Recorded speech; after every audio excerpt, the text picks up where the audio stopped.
वो धूपों में तपती जमीनों पे सजदे, सफर में वो घोड़ों की जीनों पे सजदे, चट्टानों की ऊंची जबीनों पे सजदे। नमस्कार, मैं हूं राजेश मिश्रा और आप मेरे साथ देख रहे हैं डिजिटल प्लेटफॉर्म पे नेशनल कवरेज। और इस समय जब पूरी दुनिया में कोविड-19 की महामारी का दौर अपने चरम पे है और उसकी खबरों से, अखबार से लेकर टीवी की सुर्खियां तक नुमाया हो रही हैं, ऐसे में इस वक्त सोशल मीडिया के प्लेटफॉर्म पर एक और चीज़ है जिसकी काफ़ी चर्चा हो रही है, उसे देखा जा रहा है और उसके बारे में बात किया जा रहा है। हम बात कर रहे हैं तुर्की में बने उसके एक वेब सीरीज़ गाजी अर्तुगरुल के बारे में, जिसे लोग YouTube पर काफ़ी बड़ी संख्या में देख रहे हैं। तुर्की का बना ये वेब सीरीज़ गाजी अर्तुगरुल, इसकी जो देखने का पैमाना या यूँ कहिए इसके जो चाहने का जो पैमाना है लोगों का, वो इससे आप अंदाज़ा लगा सकते हैं कि इसके एक एपिसोड, जो अलग अलग एपिसोड, तकरीबन 45 एपिसोड, 450 कड़ियों में ये बनी है पूरी वेब सीरीज़। और एक एपिसोड 1 मिलियन से 3 मिलियन 30 मिलियन तक लोग देख रहे हैं। 1 मिलियन यानी 10 लाख लोग का पैमाना होता है। 1M जो आप लिख के देखते हैं अपने यूट्यूब पर व्यूज़, 1M बराबर के तुलना जो है वो 1M इक्वल टू 10 लाख लोग होते हैं। तो ऐसे में 30M अगर किसी एक एपिसोड का व्यू हो रहा है तो आप उसके पसंद किए जाने का पैमाना का सहज अंदाज़ा लगा सकते हैं। और आपको यहाँ बताते चलें कि जब तुर्की में ये वेब सीरीज़ शूट हो रहा था तो जो वहाँ के प्रेसिडेंट थे वो भी उसे देखने गए थे। वहाँ उन्होंने जो कलाकार थे उनके साथ इंटरेक्शन किया था, उनसे बातचीत की थी। ये है क्या पूरा गाजी अर्तुगरुल, ये जो सीरियल है जिसकी लेके इतनी चर्चा हो रही है। दरअसल ये काई कबीले से निकली हुई एक कहानी है। काई कबीले के एक सरदार थे जो किसी वक्त दरिया पार करते समय उसमें डूब गए और उनका इंतकाल हो गया। उनके इंतकाल के बाद ये जो पूरा काई कबीले था, इसकी कमान जो थी वो वहाँ पर गाजी अर्तुगरुल उनका जो उस कबीले से जुड़ा एक जो उनके एक लड़के थे, उनको कबीले के लोगों ने पूरे कबीले की कमान दे दी। और वो इसलिए कि वो सबसे जाबाज और साहसी आदमी वहाँ उस कबीले का था। कबीले की कमान संभालने के बाद जब वो अर्तुगरुल सफ़र पर निकलता है वहाँ से, तो रास्ते में उनको एक जगह ये दिखता है कि 2 सेनाएं आपस में लड़ाई कर रही हैं। एक सेना जो है वो उसके लोग बुरी तरीके से मारे जा रहे हैं और वो बिल्कुल हारने के कगार पर पहुंच चुकी है। अर्तुगरुल उस हारती हुई सेना का दामन थामते हैं और अपने महज 400 घुड़सवार सिपाहियों के साथ उस हारती हुई सेना का साथ देते हैं। और जो बाजी अब तक दूसरे खेमे में थी वो पलटती नजर आई और हारती हुई सेना ने उस जीतती हुई सेना को हरा दिया और उस युद्ध पर विजय पाई। और ये युद्ध था सल्जुक के सल्तनत और मंगोलों के बीच में ये युद्ध हो रहा था, जिसमें अर्तुगरुल ने सल्जुक के सल्तनत का साथ दिया था। जीतने के बाद सल्जुक के सल्तनत थे, उन्होंने अर्तुगरुल को वहाँ की एक जागीर दे दी थी। और उस जागीर की कमान संभालने के बाद अर्तुगरुल ने उस जागीर का जो इलाका था उसे उसमें बढ़ोतरी किया, वो अपने लोगों की रक्षा की। और 1258 ईस्वी में गाजी अर्तुगरुल के लड़के उस्मान का जन्म होता है। ये आपको यहाँ ये जानना होगा कि उस्मान, जिनके नाम पर ही तुर्की जिसे सल्तनते उस्मानिया कहा जाता है, ये वही उस्मान है जिनकी यहाँ पर चर्चा हो रही है। इस प्रकार की तमाम जो पुरानी ऐतिहासिक कहानियाँ हैं इस्लाम और उनके धर्म से जुड़े, और वो जो इस्लामिक सल्तनत था वो कैसे अपने पीक पर पहुंचा, इस पूरी कहानी को समेटे ये वेब सीरीज है गाजी अर्तुगरुल, जिसे लाखों करोड़ों में पसंद किया जा रहा है। और इसका ये पसंद का आलम ये है कि पाकिस्तान में बाकायदा वहाँ के प्रधानमंत्री ने आधिकारिक घोषणा करके इसे अब उर्दू भाषा में डब करके चलाने की भी बात कही है। तो ये जो सीरीज़ है गाजी अर्तुगरुल, इसका क्या इसका पैमाना है, क्यों ये ऐसे फेमस हो गया और एकाएक लोगों के जहन में ये उतरने लगी, दोनों के दिलो दिमाग में उतरने लगी। ये सवाल जब हमने इसको डिस्कस किया अपने एडिटोरियल टीम में, तो हमारे सहयोगी हैं हमारे संपादकीय टीम के मोहम्मद अख्तर, हमने उनसे कहा इस पर रिसर्च करने के लिए कि जो अलग अलग सोशल मीडिया के प्लेटफॉर्म हैं उस पर जाके वो देखें क्या उसके फैक्ट्स हैं, क्यों ये पसंद किया जा रहा है और क्या है इसकी पूरी स्टोरी। तो रिसर्च करने के बाद कुछ बातें निकल के आई तो हम उनकी भी बात आपको सुनाते हैं और साझा करते हैं कि आखिर इस कहानी का पूरा बेस क्या है। तो हमारे साथ मौजूद हैं हमारे एडिटोरियल टीम के सहयोगी हैं मोहम्मद अख्तर। हमने इनसे कहा था इस पूरे मामले पर रिसर्च करने के लिए अलग अलग प्लेटफॉर्म पर जो इस सीरियल को लेकर इतनी क्यूरियोसिटी आई है, क्या है ये मामला हम जानेंगे। अख्तर, आप जब 2 दिन पहले इस सीरीज़ को बनाने, इस स्टोरी को बनाने की बात हुई, सोशल मीडिया के प्लेटफॉर्म पर इस लॉकडाउन के दौर में भी ये जो सीरियल है अर्तुगरुल, इसको लेके एक अजीब तरह का जुनून लोगों में देखने को मिला। काफ़ी बड़ी संख्या में लोग देख रहे हैं इसे। ये तो माना जा रहा है कि लॉकडाउन है, वक्त है लोगों के पास, लेकिन फिर भी ये सीरियल काफ़ी इस पैमाने से ऊपर उठ के अब लोगों के बीच पसंद किया जाने से आपको अपने उस रिसर्च में क्या देखने को मिला, अलग अलग प्लेटफॉर्म से क्या जानकारी, क्या है ये सीरियल की इतना पसंद किया जा रहा है? हमने जो रिसर्च किया इसके बारे में देश विदेश के न्यूज़ पोर्टल्स पे और विभिन्न इस्लामिक अखबारों में भी मैंने देखा और मदरसों के कुछ लाइब्रेरी में मैंने जाकर के उसके बारे में देखा और पढ़ा, तो सामने आया कि अर्तुगरुल गाजी जो थे ये एक इस्लामिक के एपिक हीरो के तौर पे इन्होंने काम किया। और उस ज़माने में इस्लाम बनाम जो दूसरे कबीले थे, दूसरी कौमें थी, उनके ख़िलाफ़ दोनों के बीच में जो लड़ाइयाँ थी उसमें इन्होंने एक बहुत ही निर्णायक भूमिका निभाई। और छोटे छोटे कबीलों में जो इस्लाम के लोग फैले हुए थे, मुसलमान लोग फैले हुए थे, उनको एक करने की उन्होंने अथक कोशिश किया और इसमें एक हद तक वो कामयाब हो गए। अर्तुगरुल गाजी जो ये अर्तुगरुल गाजी का इतिहास ये मिलता है कि ये सल्जक कौम से थे और सल्जक कौम के जो सुल्तान थे वो सुल्तान अलाउद्दीन थे और सुल्तान अलाउद्दीन की ही एक भतीजी थी। उनकी भतीजी से इनकी शादी हुई थी। उनकी भतीजी का नाम मैं आपको बता दूं हलीमा सुल्तान था और इन दोनों से 3 लड़के हुए और जो इनका सबसे छोटा लड़का था उसका नाम उस्मान था। बाद जिस वक्त कहा जाता है कि जिनके नाम पर सल्तनत उस्मानिया कहा जाता है। बाद में इन्होंने जो शुरुआती दौर में एक पिलर का काम किया, पूरी सल्तनत को, पूरी इस्लामी कबीलों को एक करने में। बाद में उनके लड़के उस्मान ने उसको एक अज़ीमुश्शान सल्तनत का रूप दिया और वो 3 महाद्वीपों। अभी जब बात की शुरुआत हो रही थी तो आप कहे कि एपिक हीरो की तौर पर दिखाया गया, तो क्या सिर्फ इस्लाम से जुड़े या ये भी उसमें कई जगह दर्शाया गया कि मतलब हर उस व्यक्ति के खिलाफ वो अर्तुगरुल गाजी खड़े हुए उस दौर में, जो एक तरह से कहा जाए कि अत्याचारी थे या जालिमों के खिलाफ का खड़े हुए, कुछ इस टाइप की बात थी वो? अर्तुगरुल गाजी का ये कथन था कि हमेशा इंसान को मजलूम के साथ खड़े रहना चाहिए और जालिमों का विरोध करना चाहिए। तो इस पैमाने पर और इस मतलब आइडियोलॉजी पे, उनकी नज़रिए पर उनका एतमाद था, उनका फेथ था।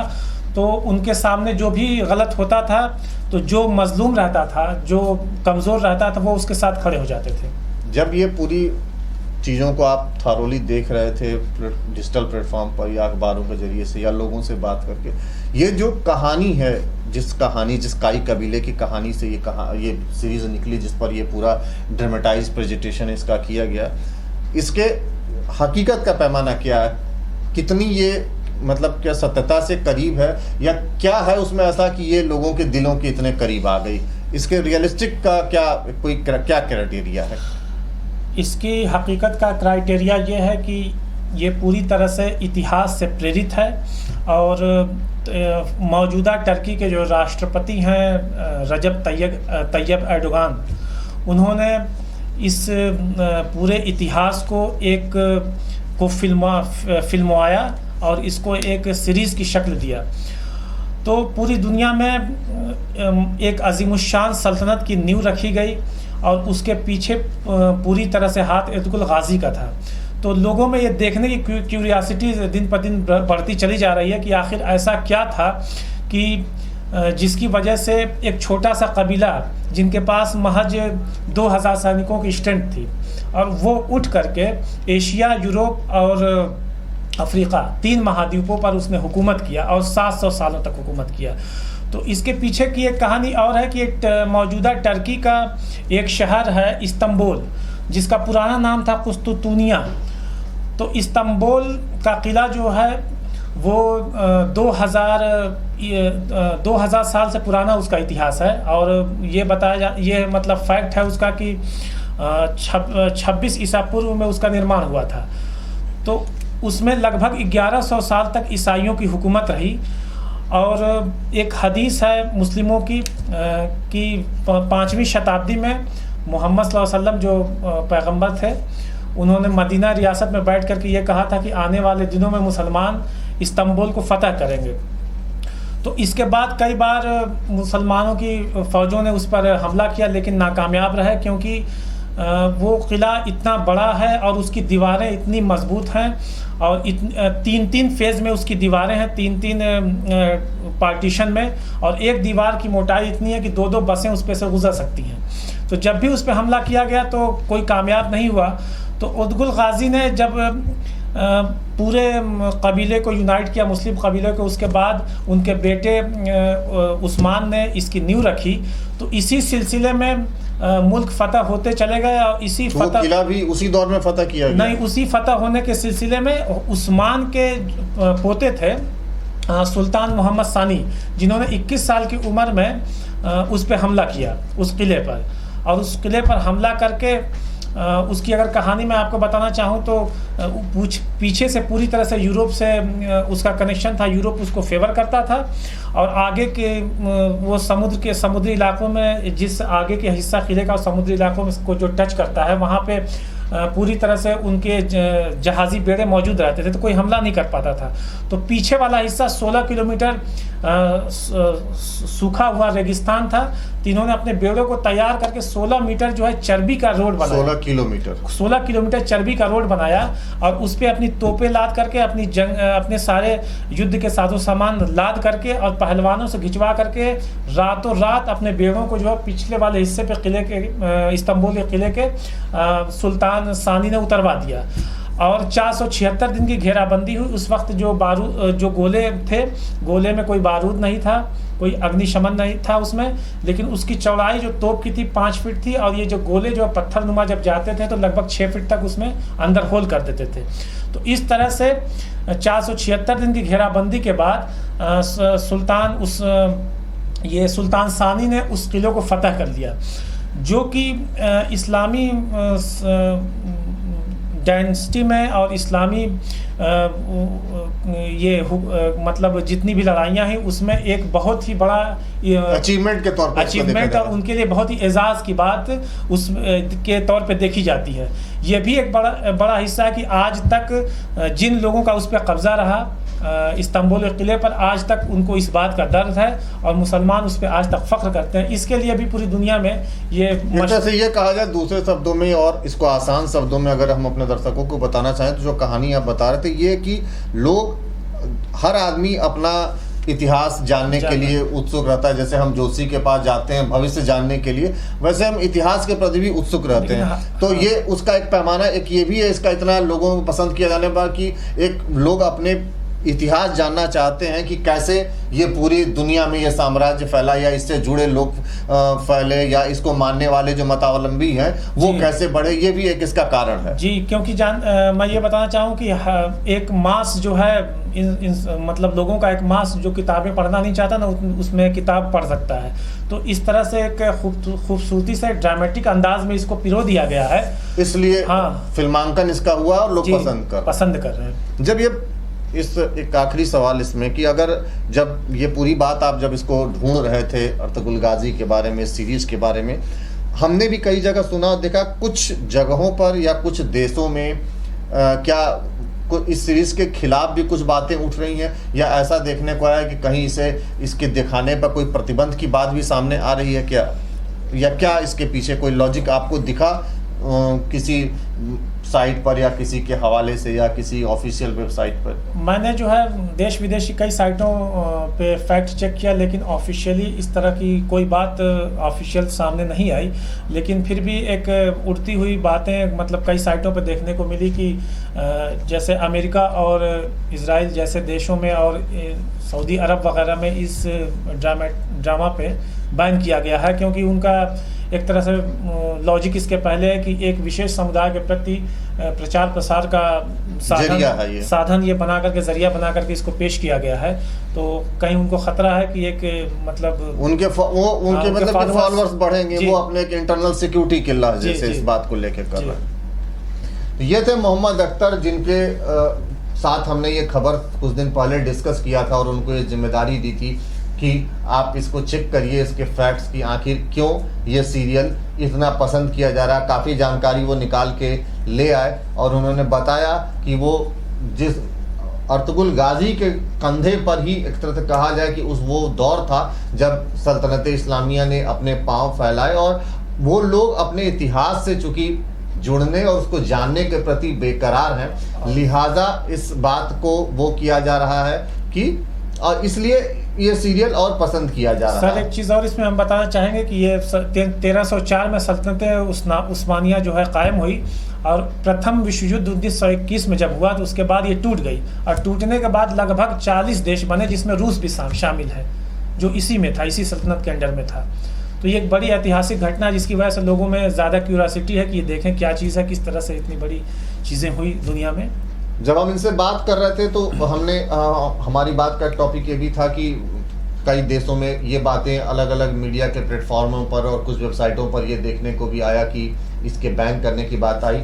हालांकि अभी तक कहीं से कोई आधिकारिक घोषणा भी नहीं है। हमने भी ये सवाल ट्विटर पर, जो मिनिस्ट्री ऑफ इंफॉर्मेशन और ब्रॉडकास्ट है उसके ऑफिशियल ट्विटर हैंडल पर भी इस बारे में वो जानकारी हासिल करने की कोशिश की थी। हमने सवाल भी किया था कि क्या ऐसी कोई बातें सुनने को जो आ रही है या अफवाह है, रूमर है कि ट्रुथ है। हालांकि उसका मिनिस्ट्री ऑफ आईबी की तरफ से कोई रिप्लाई फिलहाल नहीं मिला है। तो लोग, चूंकि ये ओपन स्पेस है, लोग देख रहे हैं और पसंद कर रहे हैं। ये कहा जा सकता है कि लॉकडाउन के समय का सदुपयोग किया जा रहा है, लेकिन इस दौर में जब तमाम बड़े बड़े OTT प्लेटफॉर्म्स मौजूद हैं, ऐसे में एक देश का एक पार्टिकुलर एक सब्जेक्ट पर बनाई हुई एक वेब सीरीज जो 7 समंदर नहीं कई मुल्कों की सरहदों को पार करके लोगों के दिलों में उतर चुकी है, तो लाजमी बनता है कि एक बार इसे देखा जाए और जाना जाए कि आखिर क्या है अर्तुगरुल गाजी।